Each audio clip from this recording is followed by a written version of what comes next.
Hello दोस्तों, आप देख रहे हैं T code Indian. I am sure आपको अब तक पता लग गया होगा कि प्रधानमंत्री मोदी के द्वारा 25 अक्टूबर को उनकी जो कॉन्स्टिट्यूएंसी है वाराणसी, वहां से Ayushman Bharat health infrastructure mission को लॉन्च कर दिया गया है। अब देखिए, अभी इसको ऑफिशियली लॉन्च किया गया है, लेकिन जो इसका अनाउंसमेंट है वो काफ़ी पहले हो गया था। इस साल के बजट भाषण में फाइनेंस मिनिस्टर निर्मला सीतारमण ने अनाउंस किया था कि हमारे देश का जो हेल्थ केयर सिस्टम है उसको मजबूत करने के लिए हम एक बहुत बड़ी योजना को लाने वाले हैं, जिसका कॉस्ट तकरीबन 64,000 करोड़ रुपए बताया गया था। अब देखिए, ये जो एक योजना है ये one of the largest pan India schemes होने वाली है। बहुत सारी ऐसी योजना ऑलरेडी हमारे देश में जो पूरे देश में चल रही है, ठीक है, जैसे कि नेशनल डिजिटल हेल्थ मिशन हो गया, आयुष्मान भारत हो गया, ऐसी बहुत सारी योजना है। तो उसी प्रकार से ये भी एक योजना होगी जो बेसिकली हमारे देश का जो हेल्थ केयर इंफ्रास्ट्रक्चर है उसको मजबूत करने का काम करेगा। हेल्थ केयर इंफ्रास्ट्रक्चर यानी कि हॉस्पिटल्स हो गए, हॉस्पिटल्स में जो एडवांस्ड मशीन्स का इस्तेमाल किया जाता है, जो डॉक्टर्स होते हैं, नर्सेस होती हैं, पैरामेडिकल प्रोफेशनल्स होते हैं, जो फार्मास्यूटिकल इंडस्ट्रीज वगैरह हो गई, ये सभी हेल्थ इंफ्रास्ट्रक्चर कहलाते हैं। तो इनको रूरल और अर्बन, ग्रामीण और शहरी दोनों जगह पे मजबूत करने का काम किया जाएगा। बेसिकली इनको ऐसा बनाया जाएगा कि फ्यूचर में अगर कभी पब्लिक हेल्थ इमरजेंसी आती है, जैसे कि कोविड आ गया था, कोविड को क्या घोषित कर दिया गया था, एक हेल्थ इमरजेंसी घोषित कर दिया गया था। एक ऐसा सिचुएशन जिसमें ऑलमोस्ट सभी की जान को खतरा होता है किसी पर्टिकुलर डिजीज से। तो इस सिचुएशन को फेस करने के लिए हमारे देश के हेल्थ केयर इंफ्रास्ट्रक्चर को यहाँ पे मजबूत बनाया जाएगा। कौन कौन से कदम यहाँ पे बेसिकली उठाए जाएंगे? तो सबसे पहले तो जो लोगों की एक्सेसिबिलिटी है हॉस्पिटल तक, उसको यहाँ पे बढ़ाया जाएगा। और इसके लिए कहा जा रहा है कि 10 ऐसे स्टेट हैं जहाँ पे जो ऑलरेडी 17,000 से ज़्यादा कुछ रूरल हेल्थ और वेलनेस सेंटर्स है, उनको यहाँ पे सपोर्ट किया जाएगा। और इसके अलावा पूरे देश में तकरीबन 11,024 अर्बन हेल्थ और वेलनेस सेंटर को इस्टेब्लिश किया जाएगा।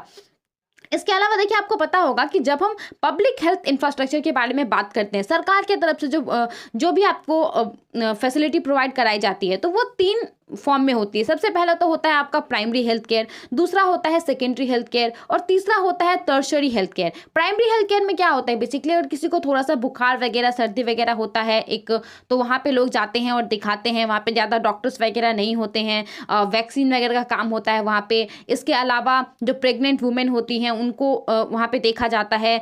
अगर वहाँ पे किसी की हालत थोड़ी सीरियस हो जाती है तो उसको किसी हॉस्पिटल्स वगैरह में भेजा जाता है, तो वो हो जाता है आपका सेकेंडरी हेल्थ केयर। और उसके अलावा अगर किसी की सिचुएशन बहुत ही ज़्यादा क्रिटिकल हो जाती है, अगर किसी का एक्सीडेंट हो जाता है या फिर हार्ट अटैक या फिर कैंसर जैसी समस्याएं, उसको यहाँ पे टर्शियरी हेल्थ केयर में भेजा जाता है। तो इस स्कीम के अंतर्गत क्या किया जाएगा, जो क्रिटिकल केयर फैसिलिटीज़ है और जो अर्बन केयर है उसको यहाँ पे मजबूत किया जाएगा अर्बन और रूरल एरिया में।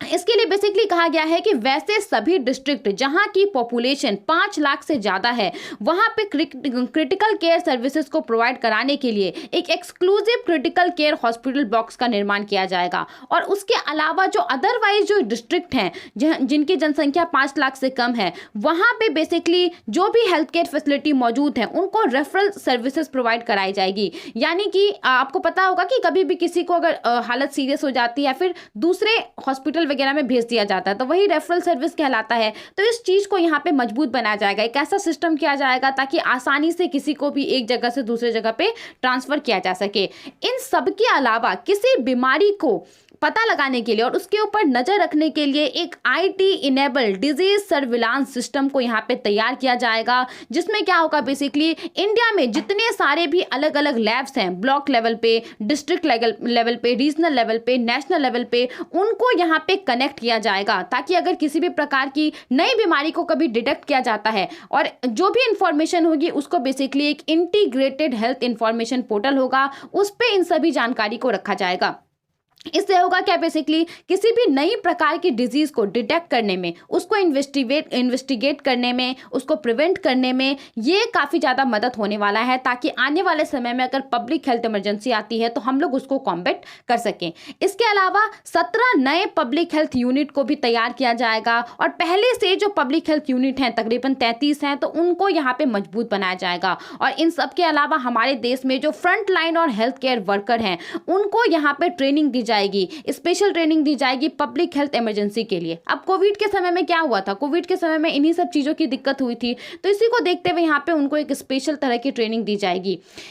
इन सब के अलावा कुछ नए इंफ्रास्ट्रक्चर प्रोग्राम को भी लॉन्च किया गया है, जैसे कि एक नेशनल इंस्टीट्यूशन होगा वन हेल्थ के लिए, उसी प्रकार से 4 नेशनल इंस्टीट्यूट्स होंगे वायरोलॉजी के लिए, उसी प्रकार से एक रीजनल रिसर्च प्लेटफॉर्म होगा WHO के लिए डेडिकेटेड होगा वो, और 5 रीजनल सेंटर होंगे डिजीज कंट्रोल के लिए। आई होप आपको ये सारी बातें समझ में आ गई होंगी। अब अगर हम बात करें कि इस स्कीम का क्या सिग्निफिकेंट है, तो अब तक तो आपको समझ में आई गया होगा कि सबसे पहले तो जो एक ओवरऑल हेल्थ इंफ्रास्ट्रक्चर है हमारे देश का, उसको मजबूत करने का ये काम करेगा। दूसरा चीज, ये एक यूनिवर्सल हेल्थ केयर सिस्टम हमारे देश को प्रोवाइड करेगा। और इन सब के अलावा बेसिकली जो एक गैप है रूरल एरिया में और अर्बन एरिया में हेल्थ फैसिलिटी को लेकर के, अभी भी अगर आप किसी शहरी इलाके में जाएंगे तो वहां पे आपको बहुत सारी हेल्थ फैसिलिटी आसान तरीके से मिल जाएंगी, बड़े बड़े आपको हॉस्पिटल मिल जाएंगे, आपको दूसरे शहर में नहीं जाना पड़ेगा। लेकिन अगर अभी आप ग्रामीण इलाके में रहते हैं या फिर ऐसे किसी शहर में रहते हैं जो कि ज़्यादा डेवलप नहीं है, तो वहाँ पे आपको ये सारी फैसिलिटी के लिए दूसरे शहर जाना पड़ेगा। तो ये जो एक गैप है उसको यहाँ पे भरने में ये स्कीम बहुत ही ज़्यादा मदद करने वाला है। आई होप आपको ये सारी बातें समझ में आ गई होंगी। आप इन सब के बारे में क्या सोचते हैं, हमें अपना ओपिनियन जरूर बताएं।